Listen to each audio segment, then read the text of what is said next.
You checked the door lock twice tonight, maybe 3 times. You already knew it was locked. You locked it yourself, and yet your hand reached back anyway, just to be sure. This is not a quirk. This is not anxiety in the clinical sense, though it can become that. This is something far older, far deeper, and far stranger than anything a modern psychologist invented a name for. This is your threat detection system running exactly as designed, in a world it was never designed for. To understand why you cannot stop scanning for danger, you have to go back, not to last year, not to your childhood. You have to go back roughly 2 million years to a version of you that had no door locks, no walls, no emergency services, and no guarantee of surviving the night. Your ancestor stood at the edge of a forest, open savanna stretched out ahead, tall grass on the left, silence where there should have been bird calls. The body did not wait for confirmation. The heart rate climbed, the muscles tensed, the eyes narrowed and started moving fast.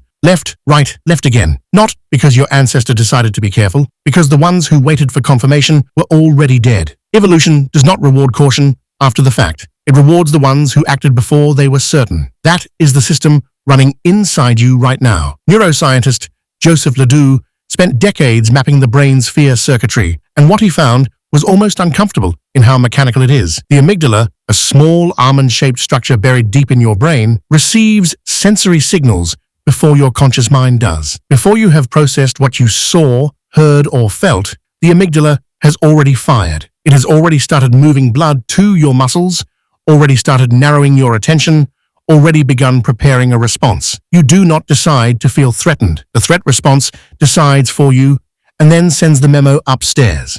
This is called a low-road response. LeDoux described it as a fast, dirty signal.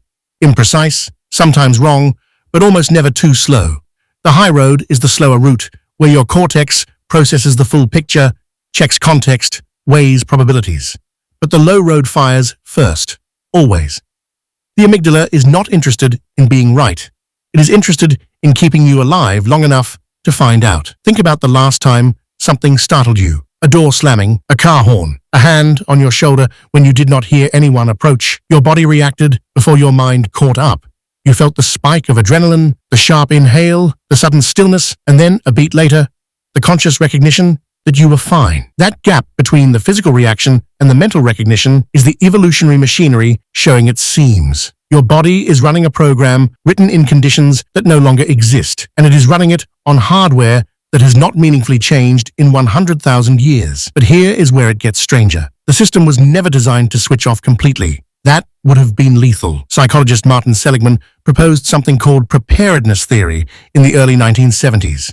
His argument was that humans are not equally likely to fear all things equally. We are biologically prepared to acquire certain fears faster, hold them longer, and resist unlearning them more stubbornly than others. Snakes, spiders, heights, the dark, sudden movement at the edge of vision, faces that look almost right but not quite. These are not random. They are the precise threats that killed your ancestors with the highest frequency. An evolution built in a bias, a thumb on the scale that makes these particular fears stick. This is why a person who is completely unbothered by a loaded gun might have a visceral, full-body reaction to a spider the size of a fingernail. The gun is the more statistically dangerous object in the modern world. But the brain is not running statistics from the modern world. It is running statistics from a world where spiders could kill you and guns did not exist. You are, in a very literal sense, afraid of the wrong things for the right reasons. And this is not all. The system does not just react to threats, it anticipates them. Researchers at New York University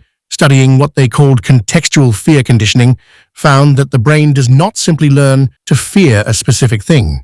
It learns to fear the context around that thing, the environment, the time of day, the particular quality of silence that preceded the threat. Your nervous system builds a map, a rich layered map of conditions that have predicted danger, and it monitors that map constantly, even when you are not paying attention. This is why certain places make you feel uneasy for no reason you can name. This is why a particular smell or quality of light can produce a vague tension you cannot trace back to anything specific. Your brain recognized a pattern before your conscious mind had time to ask what the pattern was. This monitoring does not pause when the immediate threat is gone.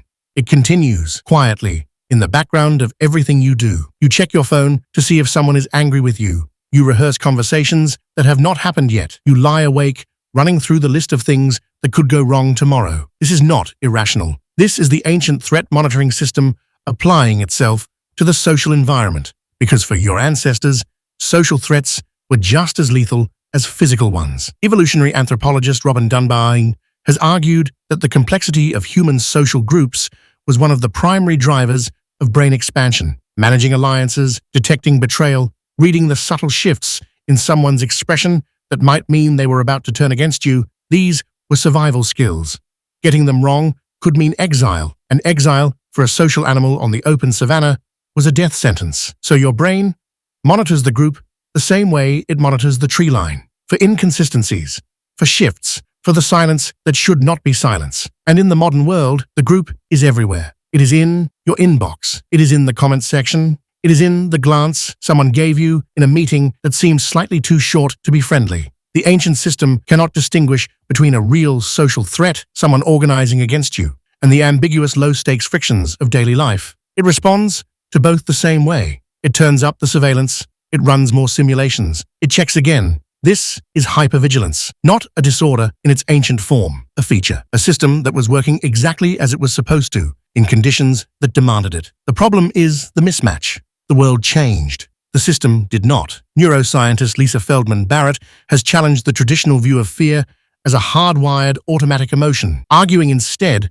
that emotions are constructions, predictions your brain makes about what is most likely happening based on past experience and present signals. But even in her framework, the core mechanism remains. Your brain is always running predictions, always modeling threats, always preparing before it knows for certain. You cannot turn this off. No one can. And in a strange way, you would not want to. The checking is not broken behavior. The checking is the system working. What has changed is the threshold. What has changed is that the environment your brain evolved to scan, where the cost of missing a threat was death and the cost of a false alarm was a wasted sprint, has been replaced by an environment where threats are rarer, slower, and more abstract. The stakes are lower, but the sensitivity has not adjusted. There is something almost poignant about this. You are walking around in a body that is still protecting a version of you that no longer exists, still scanning for predators in parking lots, still preparing for social exile in conversations